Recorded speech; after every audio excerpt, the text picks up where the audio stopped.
শুধু রিয়েলমি নয়, শাওমি বা এমআই তারাও ঠিক একই রকমভাবে কনফিউজড করছে তাদের গ্রাহকদের। আমরা 2 মাস আগে দেখেছিলাম রেডমির বাজেট সেগমেন্টের ফোন রেডমি 7A, এই ফোনটা 2 মাস পরে যখন তার সাকসেসার 8A রিলিজ করলো, আমরা তখনই ভেবেছিলাম যারা 7A নিল তারা তাহলে কি বোকা বনে গেল, তারা ঠকে গেল। 8A তার থেকে একটু আপগ্রেডেশন ছিল, সেখানে ছিল কর্নিং গরিলা গ্লাস 5-এর প্রোটেকশন, ছিল ফাস্ট চার্জিংয়ের সাপোর্ট, ছিল টাইপ সি পোর্ট, ছিল 5000 mAh ব্যাটারি। যাই হোক, ওভারঅল সেই ফোনটা ভালো ছিল, নচ ডিসপ্লে ছিল এবং সেখানে HD+ 6.2 ইঞ্চি ডিসপ্লে ছিল। কিন্তু সেই ফোনটার পর 2 মাস 1 মাস এরকম মাসের হিসাবে আর অপেক্ষা করতে হলো না। আমরা ঠিক 15 দিন বাদেই ইন্ডিয়াতে দেখলাম শাওমি লঞ্চ করে দিল তারও সাকসেসার রেডমি 8 ফোনটা।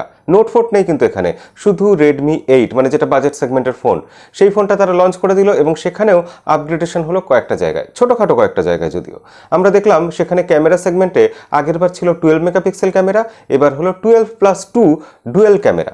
এই 2 মেগাপিক্সেল শুধু যোগ করে দেওয়া হলো একটা ডেপথ সেন্সার। এই 12 মেগাপিক্সেল যে ক্যামেরাটা, যেটা প্রাইমারি ক্যামেরা, সেটা কিন্তু সত্যিকারের ভালো ক্যামেরা, কারণ এতে সেন্সার আছে সোনি IMX363, যে সেন্সারটা আমরা পেয়েছি পোকো F1 ফোনটাতে, MI Mix 2S এই ফোনটাতে, এবং সেই ফ্ল্যাগশিপ লেভেলের প্রসেসর আমরা আজকের দিনে দাঁড়িয়ে বাজেট সেগমেন্টে পাচ্ছি। এটা ভালো ব্যাপার। শাওমি এই ফোনটাতেও দিয়েছে HD+ display, 6.22 inch notch display. Xiaomi এই ফোনটাতেও দিয়েছে একই রকমভাবে টাইপ সি পোর্ট, ফাস্ট চার্জিংয়ের সাপোর্ট, যদিও বক্সের মধ্যে কিন্তু ফাস্ট চার্জার নেই 18 ওয়াটের, এখানে বক্সে 10 ওয়াটেরই দেওয়া হচ্ছে। আপনি চাইলে 18 ওয়াটের ফাস্ট চার্জার কিনে এখানে ব্যবহার করতে পারেন। অনেকেই কমেন্টে আমাকে প্রশ্ন করেন যে আমার ফোনের ব্যাটারি যা আছে সেখানে ফাস্ট চার্জার নেই, আমি ফাস্ট চার্জার কিনে যদি এখানে চার্জ করি কোনো লাভ বা ক্ষতি হবে কি? দেখুন, লাভ তো কিছু হবেই না, ক্ষতি হওয়ার ব্যাপারটা পরে বলছি। লাভ হবেই না কারণ আপনার ফোনের ব্যাটারির ক্ষমতাই নেই যে ফাস্ট চার্জিং সে নেবে। তাই ফাস্ট চার্জার আপনি যত ভালো যত দামিই লাগান কোনো লাভ নেই।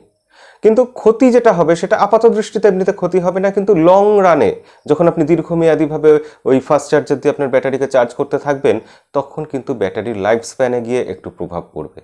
যাই হোক, আবার আসল প্রসঙ্গে ফিরে আসি। তো এখানে ফাস্ট চার্জার থাকছে, 5000 mAh ব্যাটারি থাকছে, এবং এখানে থাকছে ব্যাক সাইডে ডুয়েল ক্যামেরা 12+2 মেগাপিক্সেল। আগের ফোনটাতে আমরা দেখেছিলাম 8 মেগাপিক্সেল সেলফি ক্যামেরা ছিল রেডমি 8A, এবং এখানেও আছে একই রকমভাবে 8 মেগাপিক্সেল সেলফি ক্যামেরা। এই ফোনটাও আসবে MI UI 10-এর ওপর, Android pi out of the box আপনারা পেয়ে যাবেন। মোটামুটি এই হচ্ছে শাওমির এই ফোনটার প্যাকেজ। এখানে ছোটোখাটো আরও কয়েকটা জিনিস আছে, গরিলা গ্লাস 5-এর প্রোটেকশন আছে রেডমি 8-এর মতোই, এখানে 8-এর মতোই আছে P2I কোটিং, মানে আপনার ফোনের জলের ছিটে লাগলে কিছু হবে না। এই ফোনটাতেও আছে 8-এর মতো এক্সপেন্ডেবল মেমোরি কার্ডের সাপোর্ট, মানে ডেডিকেটেড SD কার্ড সাপোর্ট। দুটো সিম, একটা SD কার্ড আপনি একই সাথে ব্যবহার করতে পারবেন।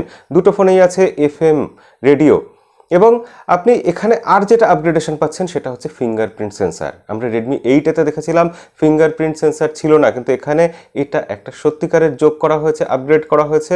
এইখানে ফিঙ্গারপ্রিন্ট সেন্সার আপনি পেয়ে যাবেন ফোনটাতে, কিন্তু তার বিনিময়ে আপনাকে যা যা কম্প্রোমাইজ করতে হবে সেগুলো কিন্তু একটা বিশাল ব্যাপার।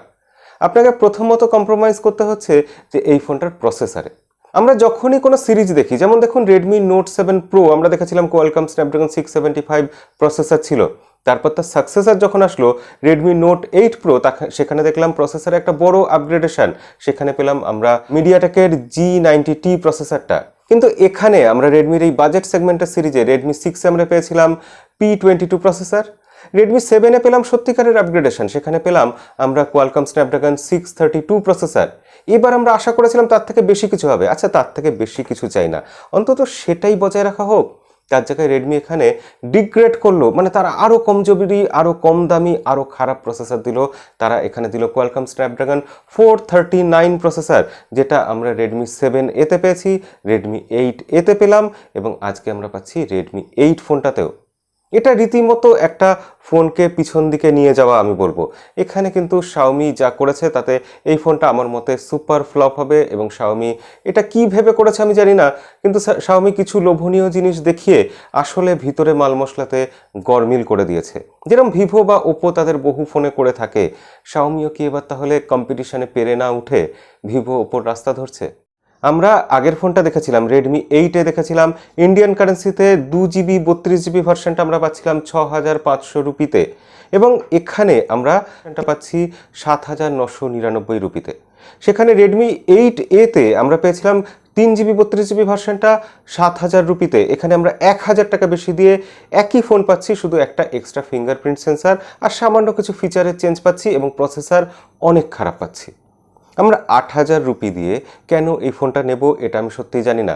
তবে যদি ইনফিনিক্স হট 8-এর সাথে আপনি কম্পেয়ার করেন, তার থেকে এই ফোনটা কোয়ালিটি বা অন্যান্য সব দিক দিয়ে অনেক এগিয়ে থাকবে, অনেক বেটার হবে। কিন্তু আপনি যদি রিয়েলমি 3i বা রিয়েলমি 3 এইসব ফোনের সাথে কম্পেয়ার করেন, তাহলে এই ফোনটা আমার মনে হয় না কম্পিটিশানে দাঁড়াতে পারবে না এই ফোনটা। সেই জন্যই আমি মনে করি এই ফোনটা ফ্লপ করবে, চলবে না। আপনারা কি মনে করেন অবশ্যই কমেন্টে লিখে জানাবেন। আর ভিডিও ভালো লাগলে লাইক করবেন, শেয়ার করবেন, আর চ্যানেলে নতুন হয়ে থাকলে সাবস্ক্রাইব করতে ভুলবেন না, আর সাথে বেল আইকনটা সেটাও প্রেস করে দেবেন। দেখা হবে পরের ভিডিওতে। আজকের মতো বিদায়।